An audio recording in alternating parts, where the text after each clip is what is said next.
Jesus didn't have a problem with people that's in the streets.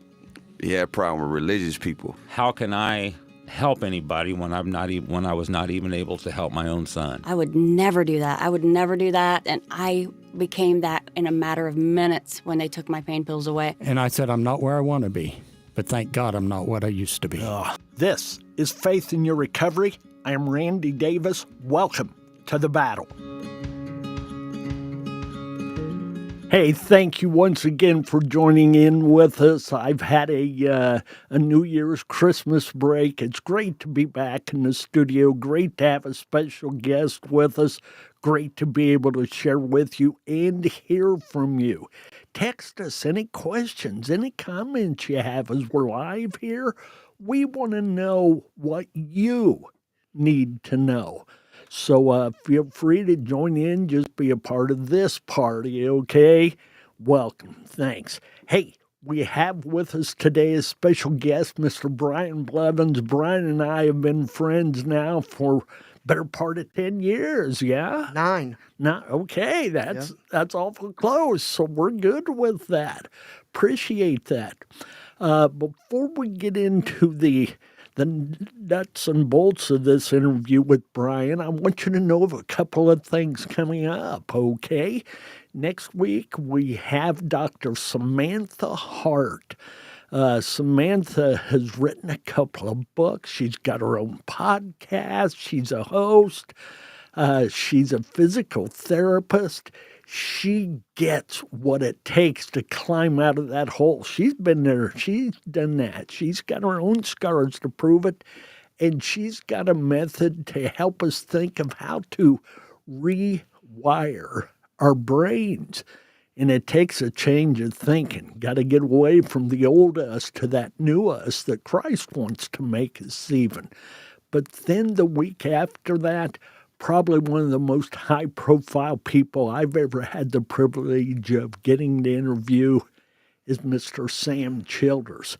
Sam Childers, his nickname, and it blows me away just thinking of it, that's probably not a good choice of words. He is the machine gun preacher. He was a former member of the Outlaws motorcycle gang, very much an enforcer, everything that went with it.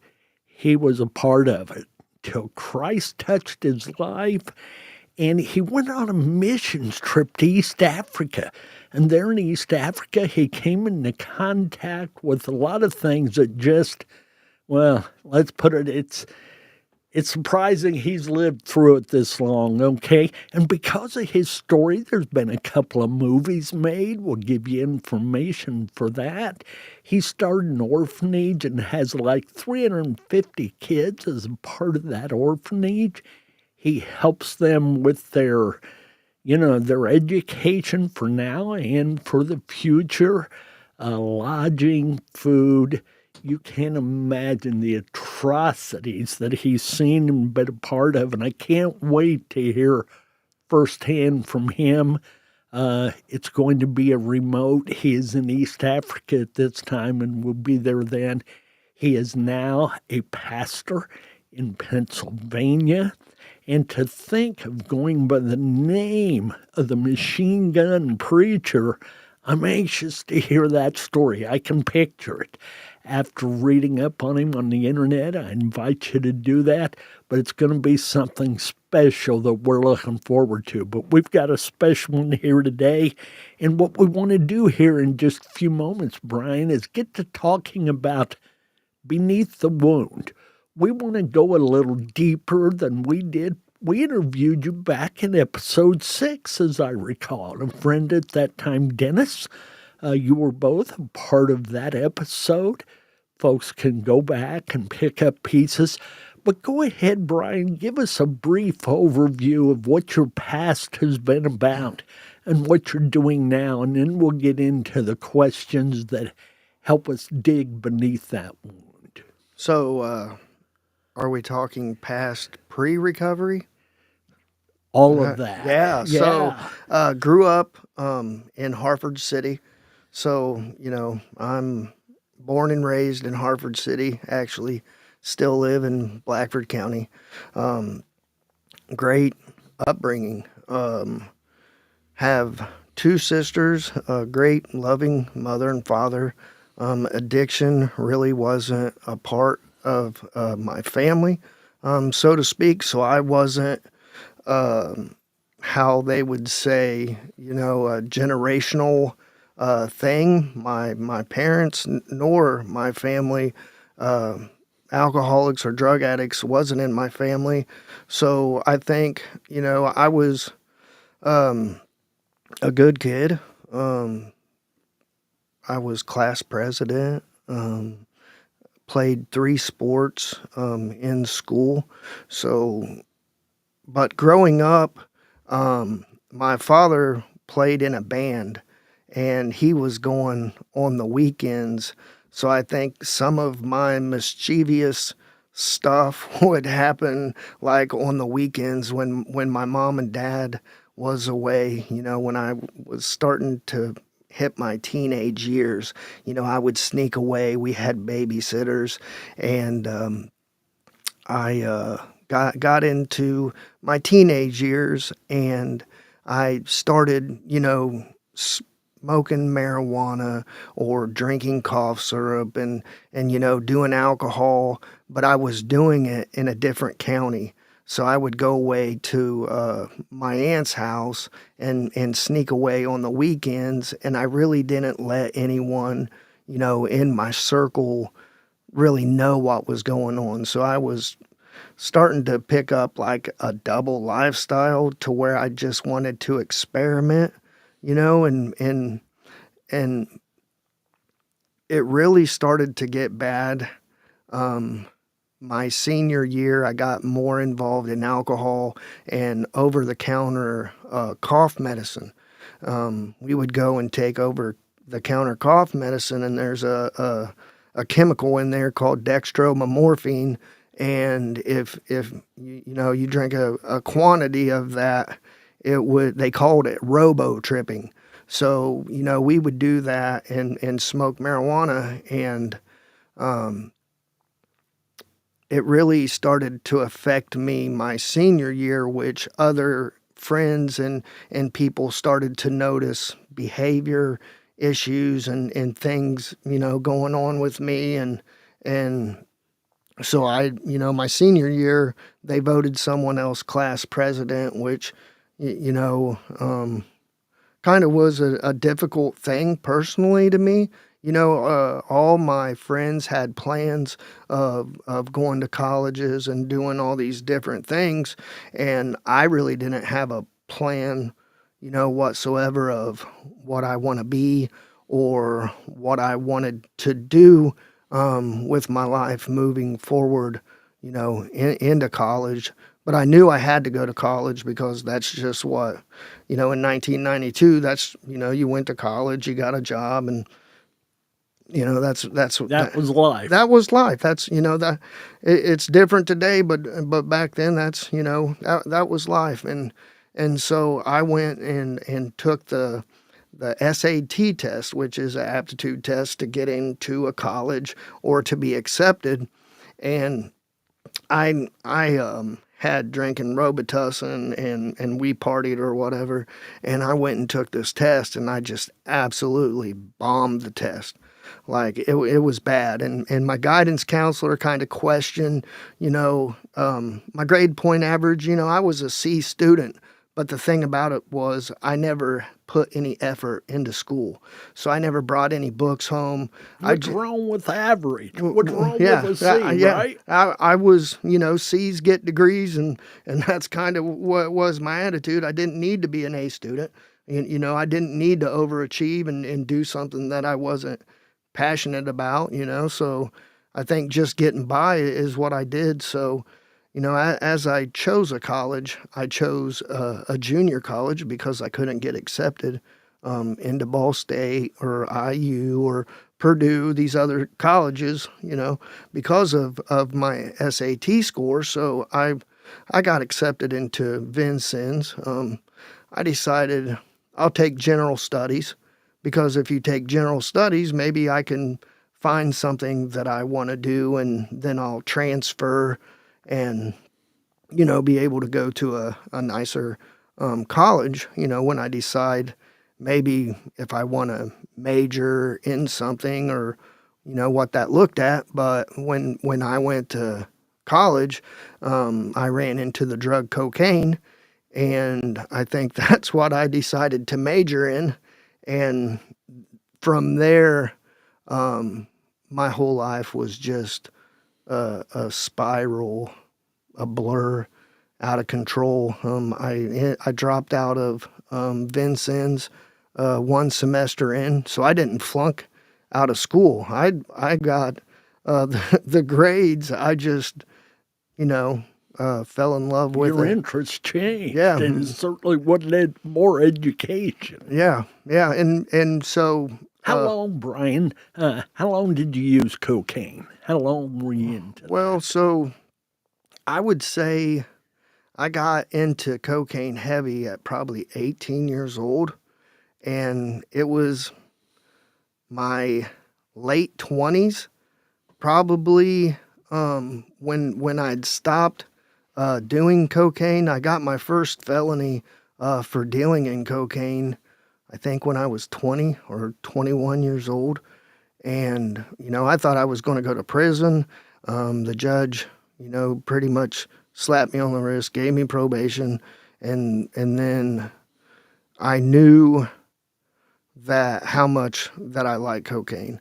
And all of a sudden, doing all the cocaine that I was doing, it was starting to affect like my heart, and like I started getting panic attacks.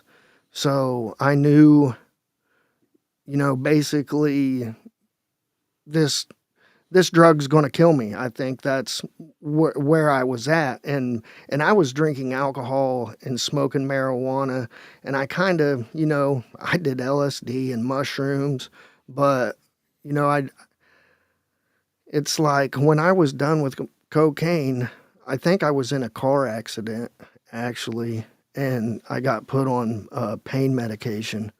And when I was put on pain medication, I think I fell in love with opiates that just, created monsters? Yeah, created a monster. So, I couldn't pass a drug screen to get my prescription medication, because whether I was smoking marijuana and marijuana was in my system or something else was going to be in my system, that feeling that an opiate had given me, this is when the Opanas, and I don't know if you're familiar with the opiate Opana, came around, and it was a pandemic. So they actually took Opanas off the market, and when they did that, it was like the methamphetamine craze came after the Opanas. So, I remember Yeah. the steps, okay, Yeah, the yeah. procedure. Right. So, after Opanas, for me, or pain pills, it went to methamphetamine. And then when it went to methamphetamine, I was still doing alcohol and other poor decisions, right? And then finally, here goes my 20s, here goes my 30s, and then, I'm into my 40s now, and then I get introduced to the drug heroin. And then when I got introduced to the drug heroin, it was like, that was the drug that it was like I fell in love with that drug, how it made me feel, how, just the numb of that drug. What do you think you were trying to numb, Brian? Like- you talked about your upbringing was pretty clean. It was good, strong family life. And I think that has a lot to do with it, because I think there was a lot of expectations for me to do good things. Okay. So as I, got in trouble, and, I got with the mother of my son. I had a child. I wasn't so much a present father, and I think it was just all the disappointment of how I hurt my family, or how I hurt the other people around me. So it's like I didn't want to be a failure, but I knew I was a failure in the eyes of other people. And because I just, couldn't come out of that I just chose I would rather not feel at all than hurt those around me. Instead of the guilt of not reaching potential, you chose the poison and the drug. Yeah. What made you think, and folks, when I say this isn't aimed at Brian, it's aimed to Brian, but what made you think that you could safely navigate these drugs, that you could survive this, that there wasn't a moment waiting that was going to take your last breath? Or did you even care at that time? Well, I did care. So, through my addiction or whatever, I self-medicated. Or, if I was high, I would want to go low. And if I was too low, I would, so I self-medicated. And I told myself, that there was people in my life or in my circles at times that, they chose a syringe, or, they did their drugs intravenously. And I think that I snorted my drugs. And I think that in my mind, if I could do things in proximity and and I'm snorting it and I'm not shooting it in my arm. So if I could look at someone else, that was sticking a needle in their arm and they couldn't wait to get their drugs and did that made me think that I had more control, over my use or the things that I was doing. And that's just kind of the sickness that was inside of my mind to say, I'm not that bad. What was the step that the light came on and you realized, I am that person. I am that bad. I'm doing such damage to myself, those around me, and everything else. What was it that brought that light, Brian? You and I both know it was God, ultimately. That's it. But what at that moment? I was manufacturing methamphetamine at a time, and I got arrested, and the police showed up to my house, and I had did this the night before. They came and knocked down my door, and they found about 3 grams of methamphetamine on my person, and they took me out to the car. They took the drugs out, and another police officer came in and grabbed me, and then went to pat me down again. But he didn't know the drugs that the officer set was where he bent me over. So I ingested the drugs that the cops had found on me, because I knew if they never, had the evidence or whatever that was, I was not going to be guilty.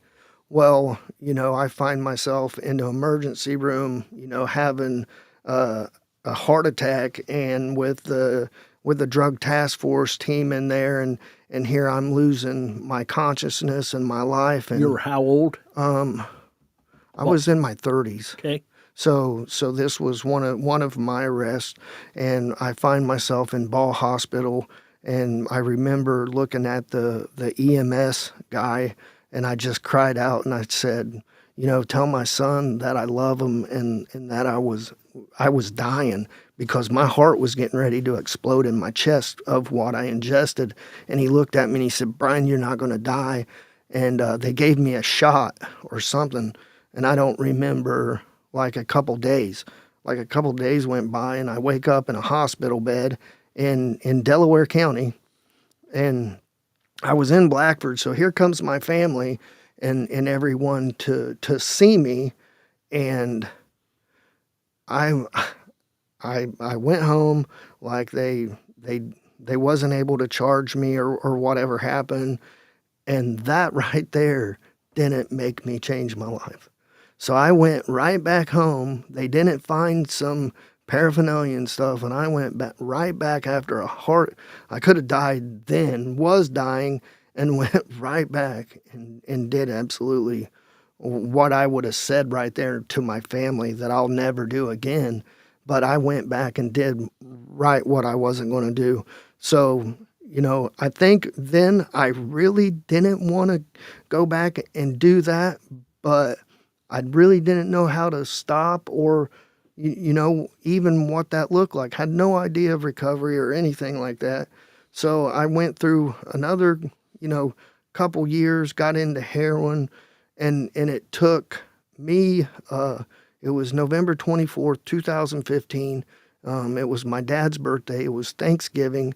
I'm supposed to be going to my grandmother's house with my family, for Thanksgiving, but instead, I choose to go get heroin and was going to, I had other people's money. I was selling drugs and I came back to Hartford City to get ready to go to my grandma's, and I get surrounded by 10 squad cars. So I jump out of the vehicle. I throw the bottle of drugs that's in my hand before the police officers get there, and the drugs, they hit in the top of a tree, and I'm talking 30, 40 feet away, and they came back just like as if somebody threw the drugs, and they landed in the middle of the yard, and they were there. Found out a couple other people wore a wire on me, so I knew everything was over. I was 42 years old. It was my dad's birthday,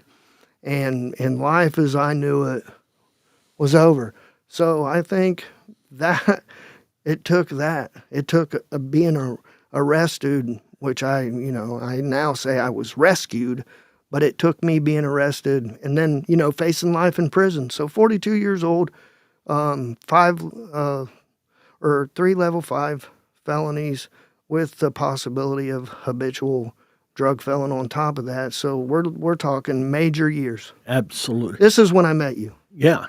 Brian, do you think there was a point where you honestly, if you had been asked and you'd have given an honest answer that you had a death wish?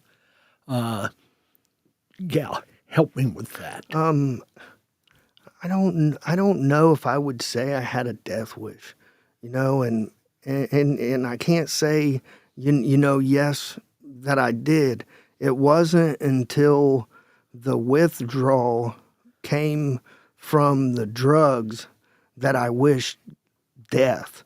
So I wished death because of the withdrawal, and then I wished death because of the shame. Yeah. The guilt and the shame and knowing that I'm going to be away and do all this, time in prison. That's when I'm going to kill myself, and that's what I was going to do. So I made a plan. Your future bothered you more than your past at that moment. Is that accurate? That's very accurate. Okay. Help me here, Brian. Are you one of those that sees addiction as a disease? And if not, how do you see addiction? Well, I mean, it's really hard for me to say that it is a disease. And then there's part of me that would be hard to say that it isn't.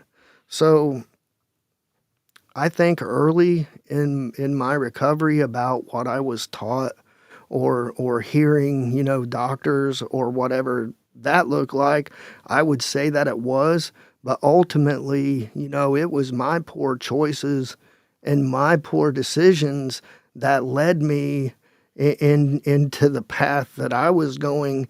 And then when physical dependence became so strong, if you want to call it a disease after physical dependence, I could probably jump on board with a little bit of that, because once physical dependence happened, I would do absolutely anything, to feel better. So once physical dependence became to where it was in my addiction, that's all that there was. And if you think about what cancer is a cell that only takes. So, a cancer cell don't give anything good. It takes all the good out, and there's, nothing that cancer does that benefits. So it's like I became so selfish. It was like I became cancer. Like there is no giving back. It's like, you just turn into the biggest taker. And there would be moments to where you could give back and do things, but once your addiction, you were going to do anything to feed that. So I get it. There's degrees there when it becomes the disease, listening to you, and I have no problem with that. I've always said it's a disease kicked off by a choice. Yeah. That if you never you never drink to where you become an alcoholic, you never use a pill to where you become, addicted to them or a needle or anything else, the disease isn't going to get you. Yeah. You've got to make the choice. So, as far as all of that goes, how much of an addiction belongs to me? Is it totally mine? Did I create the monster in me? Man, that's a good question, but I mean, for me, I did. I mean, I did that. I own all those things, but I do think that there's cases that I've came across. I know individuals who started, 10, 11, 12 years old with their parents. I know someone that I lost that's very near dear to my life, and he was sticking a needle in his arm when he was 12 years old, and it was in his face. So there's different degrees in how somebody's brought up, or before the discussion. I mean, we're all individuals, and some people have a choice, but if it's right there and your parents are doing it, what choice really is there? I don't know. We're talking about the disease. We're Yeah. talking about the addiction. What is the strongest, the disease or your personal choice? Let's just agree, for the sake of argument, it is a disease. Yeah. What is the strongest, that disease and the power it has over me, or my choice and the power I can have over it? Well, so like I said, physical dependency. Once that I become physical dependent, and if I don't have what it is that my body requires, people will go out and do they'll leave their kids. You hear people, why don't you just think about your children? Why don't you just do this? Why can't you do this? And it's because once that physical part becomes so powerful, it's such a stronghold, you're just not. I mean, it takes something definitely greater than me. It took me being, incarcerated. I was not going to get sober if I didn't go to jail. So it definitely took something greater than myself. Well, Brian, do you think, is recovery a moving target or a static goal? Is it something that can truly be attained? Are you ever recovered? Well, I definitely can speak on this one because it definitely can be attained. I'm 9 years and 2 months. I call it set free from drugs and alcohol. I have been around people and those things. Thank God that I don't have desires, urges, and cravings. And basically, my lifestyle, because of recovery today, is, my old lifestyle is foreign. They talking about dying. The old Brian Blevins died, and I was born again spiritually. How long ago were you born again spiritually, Brian? Well, so it was December of 2015 when I was in jail. I was going to commit suicide while I was in jail because I couldn't face, all the pain. And a gentleman, his name was Henry Long. He came in. I was going to starve myself to death. I wasn't going to eat and I wasn't going to drink. So this is how I was going to kill myself. And Henry came, and my father asked him to come and visit me. He was doing some chaplaincy work in Blackford County. And Henry, the police, I think I was 9 or 10 days, and I was very weak. They took me down a hallway, and Henry Long was there. And he looked at me and he said, "Brian, if you die, where would you go?" And the thing about it was I didn't tell anyone I was going to commit suicide. So when he asked me that question, I mean, it was like my heart was open, and I don't know, like he told me about Jesus and the cross, and which I knew those things because I was raised in church. I was raised Pentecostal, but I had no relationship at all with Jesus. I think to me, growing up, it was more of, a religious, is this stuff even real? Well, when he asked me that question and I opened my heart, I just started weeping and crying. And I went back to my cell, and I was able to take a shower, and I had rashes and hives all over my whole body. I was on disability for a back disease, anxiety disorder, and major depression, all due to, car wrecks, drug abuse, and all these things in my life. And I remember in that shower that, I laid my hands on the wall and I let a bead of water hit me in the head, and I said, "God, if you're real." And I said, "If you're real, because I'm messed up." And I said, "I'll go anywhere, I'll say anything, and I'll give you the glory." So I would say that day he lifted the hives and rashes on my body. He healed me from a back disease, anxiety disorder, and major depression right there in that shower. And there was a whole lot of stuff, that I had to work on moving forward. But that's when I started my relationship, and I believe, that's when he gave me a new heart and a new life.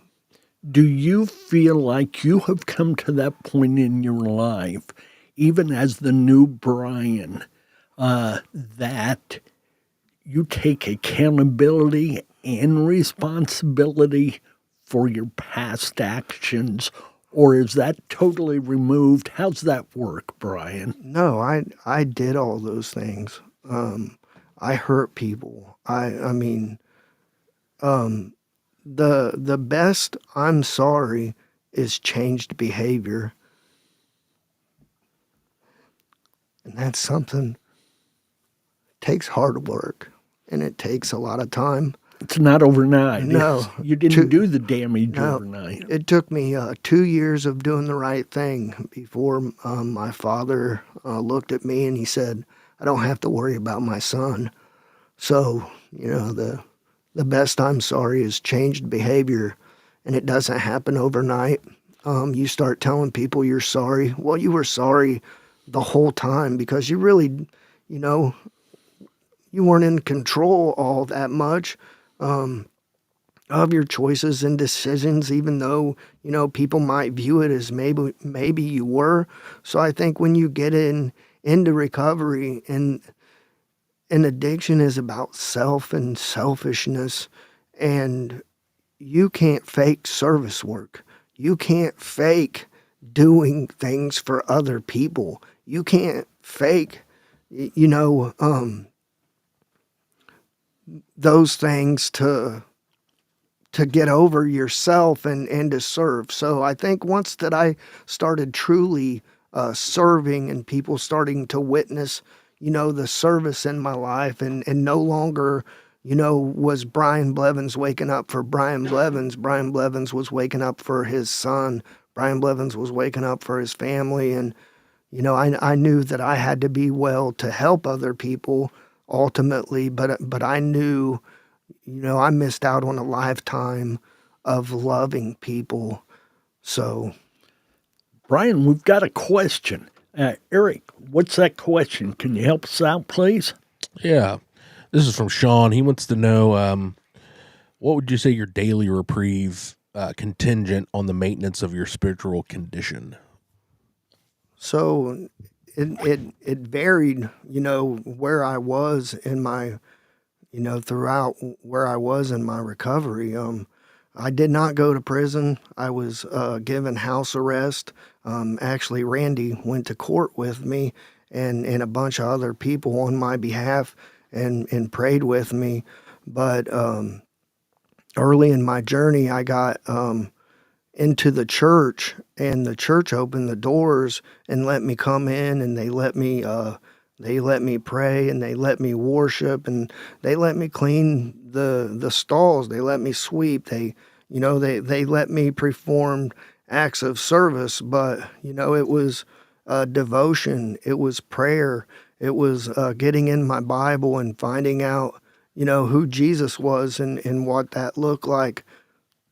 So, I really, was focusing on who is Jesus, what he do, where'd he go, and those things. And I just started to establish a relationship. And I think that I found an identity of, I wasn't an addict. I was a child of God. And I could identify myself now Something as a son. to be proud of. Yeah.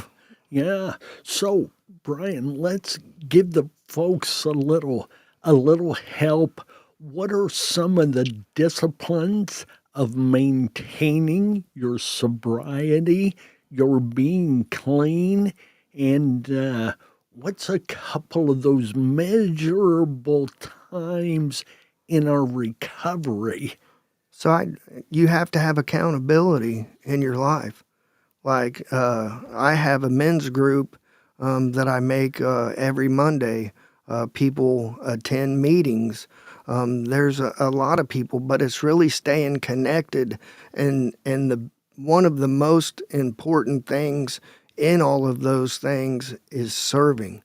So you have to perform acts of service, because the things that I've witnessed is, you can get in recovery and get back, and all those things can come back. And it's a lot of the times is when service, becomes more distant out of someone's life, where red flags could be raised.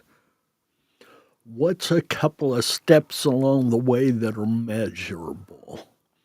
To where we can look at somebody and see, yeah, they've accomplished this or they've made it this far, and we can mark that with a stake that indeed they're moving toward recovery.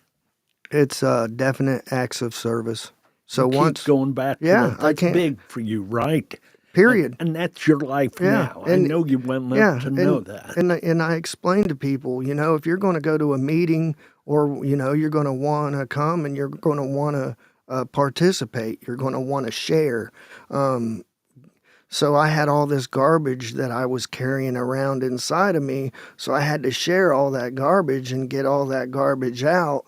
And, out with the old, in with the old and in with the new, and able to share that with other people in recovery, to kind of rid myself of those things. And when I first got into recovery, I didn't know, I didn't think of myself as valuable, or I had anything to offer or share.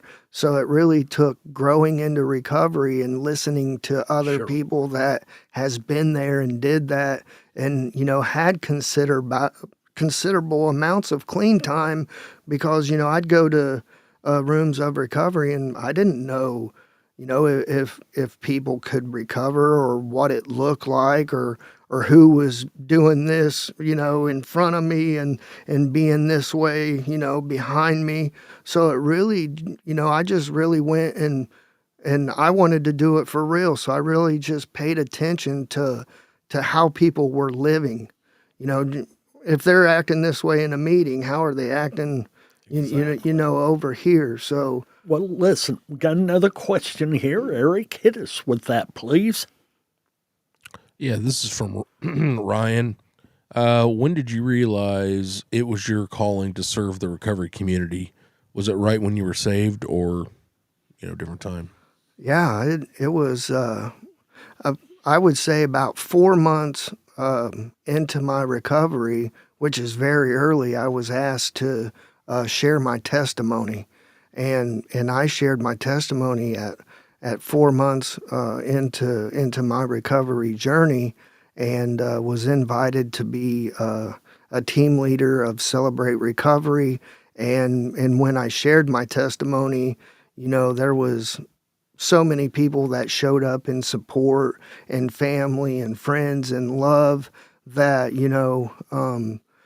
people knew who I was before. They knew all the felonies that I got. They knew, like, is this real? Is he going to go back to his old stuff? Part of it's curiosity. Yeah, and still in Blackford County today, I'm 9 years and change, and there's still people probably, just. I can assure you there are. There are. Right or wrong. And that's okay. It is. That's part of the accountability factor. And it is. Skepticism doesn't have to be a negative thing. Yeah, but I never set out to be a leader. And I could have gotten into leadership too early. And I made mistakes in leadership early. I haven't done everything, the way that I read in the Bible. And, I have faults and flaws, and I messed up. And I could say, maybe, I was still an orphan and hadn't found a home yet, so to speak. And, sometimes you can do things too early, and it could be more hurtful on someone. But, thank God that there was people around me that allowed me to grow. I think a pure heart rises above faulty intentions or mistaken intentions. We don't always know the next step to take, but that's where faith plays in. That's where God takes over. That's where forgiveness happens. Brian, as we get ready to wrap it up here, is there anything else you want to say for those who are listening, or anything else you want us to know about you or your recovery journey? I just want to say recovery is a lifestyle, and it's a lifestyle choice, and it's a lifestyle commitment. And if you choose that lifestyle, I've seen people get into recovery in so many different ways and find, some reprieve in so many different ways. But from what I witnessed, there's only one true freedom, and that true freedom is in Jesus Christ, because of the cross, because of the blood, because of his love, because of his grace. I've been around, and I've been doing this for a long time. And if you want real, he'll meet you where you are, and all you got to do is just open up and just be real to him, and just make that commitment. Amen. You don't have to be perfect, and you're not going to be perfect. He was the only perfect one, and that's the price that was paid, perfection. I like that you bring that final statement up, because it doesn't matter if addiction's been a part of your life or not. We all have our flaws, as you called them earlier, our imperfections, our poor choices. They can all be forgiven. And we're called to love. Him. And we're called to love. And it's not who's right or who's wrong. It's about love and the motive of love. So just let love be the motive. Amen. Those are the final words. Let love be the motive. God bless. Thanks for tuning in. Hey, stay in the battle. You too can conquer this. God be with you. Amen.